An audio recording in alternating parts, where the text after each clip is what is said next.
Bonjour Catherine Ney. Bonjour. Journaliste politique, grande voix d'Europe 1. Catherine, on a énormément de réactions au Standard. On va voir ce que ça donne au studio. Je peux vous dire que pour l'instant, la tendance au Standard, ce ne sont pas que des convaincus qui nous appellent. Il a dit sa vérité pour vous en se posant en victime. C'est une stratégie ou c'est ce qu'il ressent vraiment, ce qu'il a dit hier soir, Catherine? Là, dans cette affaire, ce n'est pas une stratégie, c'est ce qu'il ressent profondément parce que si on regarde les choses de manière calme, moi je pense que juridiquement, ça ne tient pas. Je veux dire, quand il est mis en examen pour recel de violation du secret professionnel, d'abord s'il y a recel, c'est qu'il y a eu viol. Qu'il y a eu vol, pardon.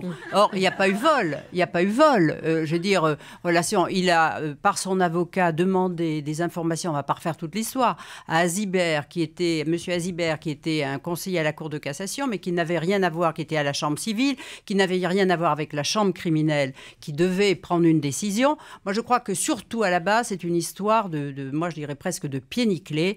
Nicolas Sarkozy et son avocat étant tellement obsédés par le juge gentil qu'il les a maltraités et dont il voulait se venger, il voulait le faire condamner par ses pairs à la Cour de cassation pour dire qu'il n'avait pas à choisir ses agendas.